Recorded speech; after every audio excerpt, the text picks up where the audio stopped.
22/12/2021 की मुरली है। ज्ञान के सागर, प्यार के सागर, शांति के सागर। शिव बाबा बोले, मीठे बच्चे, बाप आए हैं तुम्हें भक्ति का फल देने। भक्ति का फल है ज्ञान, और ज्ञान से ही सद्गति होती है। देखो, हम द्वापर युग से जब से हमने भक्ति शुरू की, सतयुग त्रेता में तो भक्ति नहीं होती है, द्वापर से भक्ति शुरू की। भक्ति करते करते जब कलयुग का अंत हुआ, तब परमात्मा इस धरा पर अवतरित होते हैं और ब्रह्मा के तन में हमको ज्ञान सुनाते हैं, और ज्ञान से ही सद्गति होती है। ज्ञान क्या सुनाते हैं कि तुम भक्ति बहुत की, जप तप उपवास सब कुछ किया, गंगा स्नान किया, लेकिन भगवान नजर आया क्या? नहीं। लेकिन भक्ति बहुत करने के बाद भक्ति का जो फल होता है वो ज्ञान मिलता है। ज्ञान मतलब ये रोज की जो मुरली है वह, और ये मुरली से ही हमारी सद्गति होगी। तो परमात्मा कहते हैं भक्ति का फल है ज्ञान, और ज्ञान मतलब समझ। ज्ञान का अर्थ होता है समझ। ज्ञान मतलब कोई भी चीज़ का ज्ञान, जो गाड़ी चलाने का ज्ञान, खाना पकाने का ज्ञान। ज्ञान मतलब समझ, ठीक है। प्रश्न है, इस ब्राह्मण कुल में बड़ा किसको कहेंगे? उनकी निशानी सुनाओ। जो बाबा के बच्चे बने हैं, ब्राह्मण कुल के हैं, तो किसको बड़ा कहेंगे और उनकी निशानी क्या? उत्तर है, ब्राह्मण कुल में बड़े से बड़े वह है जो अच्छी सर्विस करने वाले हैं, जिन्हें सदैव अपनी उन्नति का ओना मतलब ख्याल रहता है, जो पढ़ाई कर बहुत तीखे जाते हैं। ऐसे महावीर बच्चे अपना तन मन धन सब ईश्वरीय सेवा में ही सफल करते हैं, अपनी चलन पर बहुत ध्यान देते हैं। गीत है, तूने रात गवाई सो के। ओम शांति। देखो, भगवान ही आकर सब सत्य बताते हैं, इसीलिए शिव को कहते हैं सत्यम शिवम सुंदरम।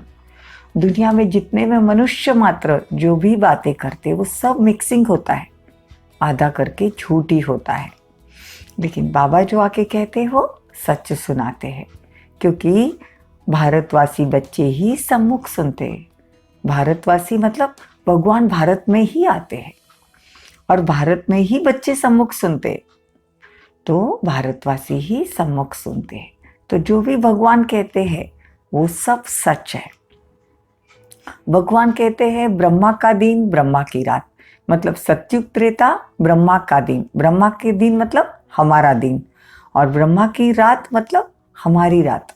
ब्रह्मा का दिन मतलब ब्राह्मणों का दिन, और ब्रह्मा की रात मतलब ब्राह्मणों की रात। सतयुग त्रेता दिन और द्वापर कलयुग रात। तो द्वापर से सोमनाथ के मंदिर बने हैं, ठीक है। तो पहले सबसे पहले भक्ति शुरू हुई, तो सबसे पहले शिव का मंदिर बनाया सोमनाथ। उसे कहते अव्यभिचारी भक्ति, मतलब पहले कोई कृष्ण की, राम की, माता जी की मतलब हनुमान की कोई भक्ति नहीं थी, सिर्फ सबसे पहले भक्ति शुरू हुई शिव की। तो अव्यभिचारी मतलब एक की भक्ति शुरू हुई, फिर व्यभिचारी भक्ति शुरू हुई तो सबकी भक्ति करने लगे। तो तुम जानते हो, आधा कल्प पूरा होता है तब ब्रह्मा की रात शुरू होती है, मतलब सतयुग त्रेता पूरा होता है, फिर रात मतलब भक्ति मार्ग शुरू होता है। लाखों वर्ष की कोई बात नहीं, 5000 साल के सृष्टि चक्र में 2500 साल सतयुग त्रेता, ठीक है। तो वो दिन, और द्वापर कलयुग है रात, वो भी 2500 साल, ऐसे 5000 साल का सृष्टि चक्र है। कहते हैं 14-15 वर्ष पहले मोहम्मद गजनवी मंदिर से खजाना लूट कर गए। सबसे पहले सोमनाथ का मंदिर बना, तो वो भी हीरे जवाहरात का मंदिर था, और मोहम्मद गजनवी ने ऊंट भर के 18 बार कहते हैं कि मंदिर को लूटा। आप सोचो, जब ये मंदिर लूटने को इतना 18 बार लग गया, तो आप सोचो सतयुग त्रेता में कितना सोना चांदी होगा, ठीक है। तो बाबा ये कहते हैं कि मोहम्मद गजनवी जो सोमनाथ मंदिर का खजाना जो लूट कर गया, तो यह पुरानी दुनिया की सब बातें हैं, इससे हमारा कोई ताल्लुक नहीं। अभी तुमको बाप बैठ समझाते हैं भक्ति कितना समय चलती है, फिर ज्ञान कितना मिलता है। देखो, आधा कल्प है भक्ति मार्ग, और सत्युग त्रेता में तो भक्ति होती नहीं, तो आधा कल्प ज्ञान मार्ग मतलब सत्युग त्रेता, और आधा कल्प भक्ति मार्ग मतलब द्वापर कलयुग। और अंत में, कलयुग के अंत में भगवान को आना पड़ता है। बीच में तो भगवान नहीं आता है, बीच में तो भक्ति ही चलती है। लेकिन ये सब बातें किसी को पता नहीं। जब भगवान आकर इस धरा पर अवतरित होते हैं ब्रह्मा के तन में, तब ये बातें समझ में आती है। बाबा कहते हैं मामेकम याद करो तो विकर्म विनाश होंगे। मैं गारंटी करता हूँ पतित पावन बाप कहते हैं, मैंने 5000 वर्ष पहले भी ऐसा कहा था कि बच्चे देह सहित देह के सब संबंधों से बुद्धियोग तोड़ मुझे याद करो। यह गीता में भी महावाक्य है, परंतु गीता मैंने कब सुनाई ये किसी को पता नहीं। मैं बतलाता हूँ, 5000 वर्ष पहले मैंने तुमको गीता सुनाई थी। अब वापस 5000 वर्ष पूरे हुए हैं, वापस मैं आया हूँ ब्रह्मा के तन में, और तुमको ड्रामा के आदि मध्य अंत का राज समझाता हूँ। तो बाप जरूर अंत में ही आएगा। तुम जानते हो स्थापना नई दुनिया की और पुरानी दुनिया का विनाश कैसे होता है। अब तुम्हारी बुद्धि में है कि हम नई दुनिया स्वर्ग के मालिक बनेंगे। बाप कहते हैं सिर्फ मुझे याद करो जितना हो सके, बाकी सब भूल जाओ। पुरानी दुनिया से वैराग्य हो। देखो, इन आंखों से जो कुछ दिखता है, अभी तो देखो माया का इतना पॉम्प है, हर एक चीज आकर्षित है। छोटे से छोटा मोबाइल से लेके पूरी दुनिया में ही माया का पॉम्प है। लेकिन भगवान कहते हैं इन आंखों से जो कुछ देखते हो वो सब विनाश होने वाला है। देखो, थोड़ा सा बीच में कोविड का समय चला तो भी देखो पुरानी दुनिया से कितना वैराग्य आ गया था, है ना। तो भगवान कहते हैं कि सिर्फ मुझे याद करो तो तुम्हारे विकर्म विनाश होंगे, और विकर्म विनाश होंगे तो हम सतयुग में जा सकेंगे। शिव भगवान उवाच, कृष्ण तो भगवान हो न सके, वो तो 84 जन्म लेते हैं। भगवान तो जन्म मरण के चक्कर में आ न सके, ये बड़ा साफ है। कृष्ण का वह रूप सतयुग में ही होगा। देखो, परमात्मा निराकार है, ज्योतिर्बिंदु है, वो जन्म मरण के चक्कर में आते ही नहीं। जन्म मरण के चक्कर में जो आता है वो परमात्मा नहीं। कृष्ण को तुम परमात्मा नहीं कह सकते। कृष्ण तो सतयुग का प्रिंस है। प्रिंस मतलब लॉर्ड कृष्णा, कहते भी है ना लॉर्ड कृष्णा।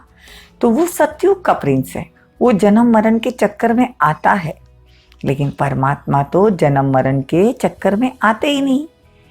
कृष्ण का तो पुनर्जन्म लेते लेते नाम रूप बदल जाता है। कृष्ण नाम सतयुग में है, और वही आत्मा 84 जन्म लेती है, तो आखिरी का जन्म ब्रह्मा। तो भगवान ब्रह्मा के तन में प्रवेश कर कर ये ज्ञान सुनाते हैं।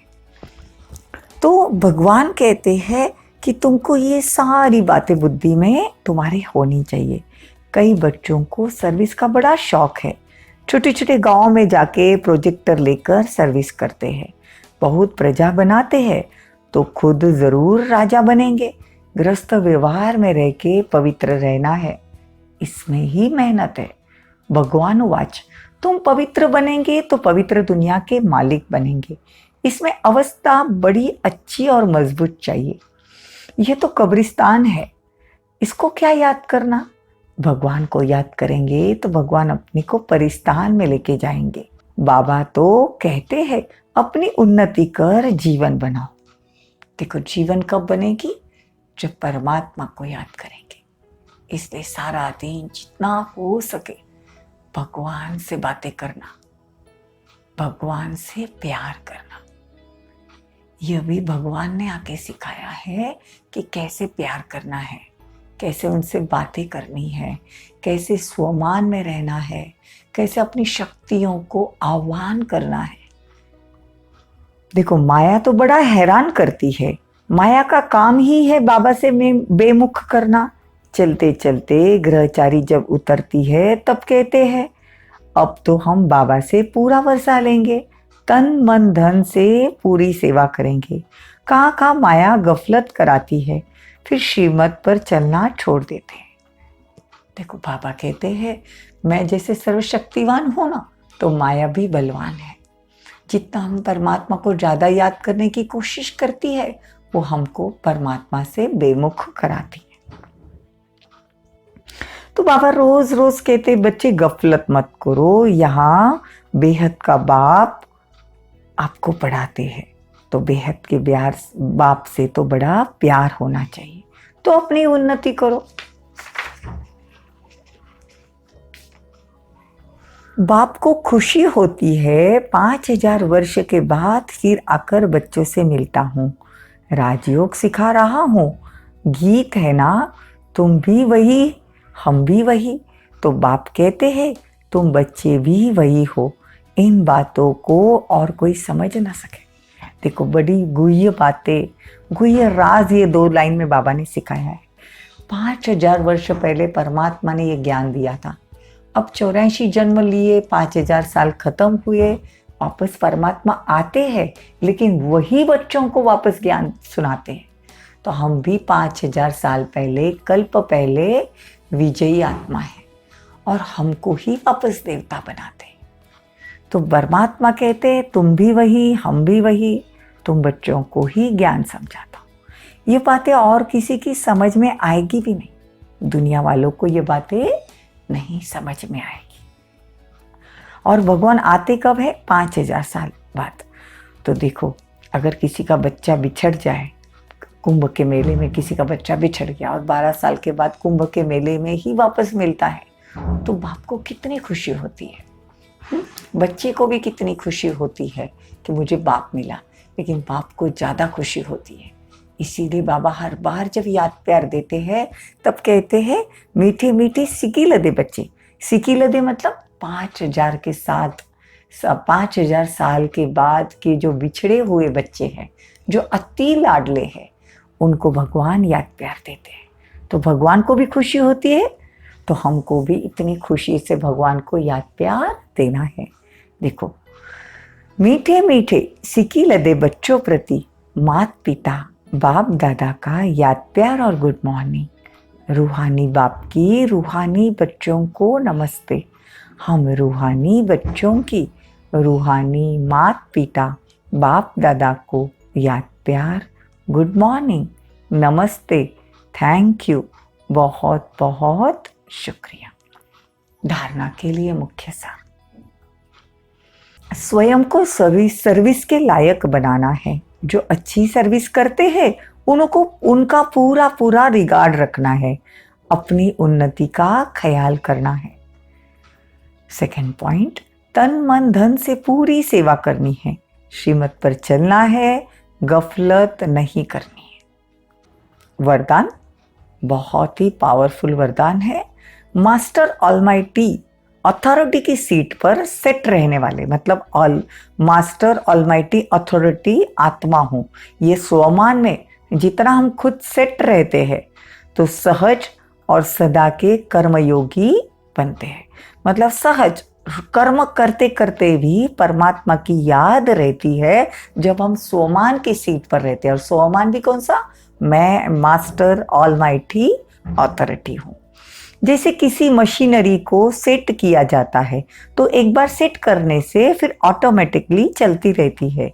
इसी रीति मास्टर ऑलमाइटी अथॉरिटी की स्टेज पर स्वयं को एक बार सेट कर दो तो कभी भी कमजोर के शब्द नहीं निकलेंगे। हर संकल्प, शब्द व कर्म उसी सेटिंग प्रमाण ऑटोमेटिकली चलते रहेंगे। यही सेटिंग सहज और सदा के लिए कर्मयोगी, निरंतर निर्विकल्प समाधि में रहने वाला सहज योगी बना देगी। स्लोगन है, मैं के बजाय बाबा बाबा कहना, यही याद का प्रूफ है। मतलब कोई भी कर्म करते हैं तो मैंने किया नहीं, बाबा ने किया, तो यही याद का प्रूफ है। ओम शांति।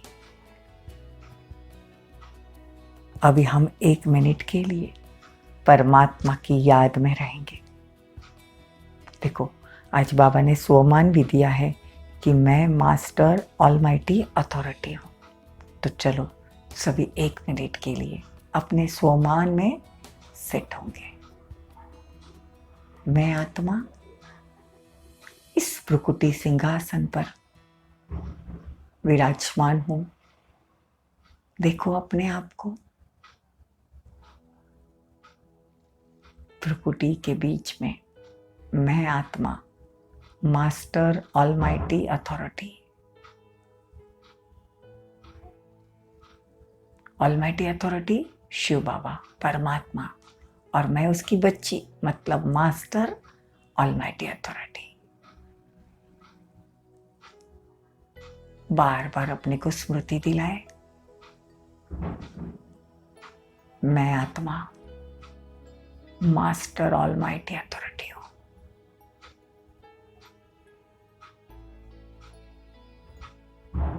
मैं आत्मा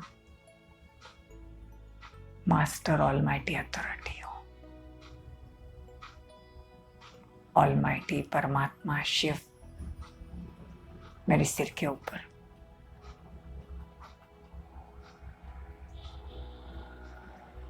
ऑलमाइटी अथॉरिटी की शक्तियां मुझ आत्मा में प्रवाहित हो रही है, और मैं मास्टर ऑलमाइटी अथॉरिटी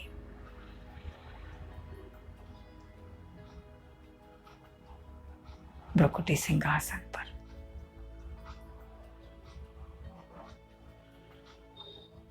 मुझसे चारों ओर शक्तियों की किरणें निकल रही है।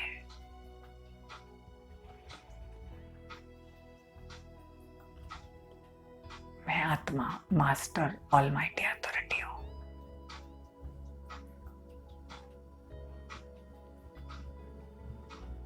इस सोमान में पूरा दिन सेट रहना।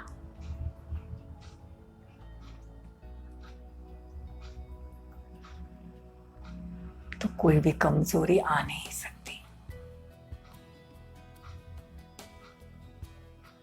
ओम शांति, ओम शांति।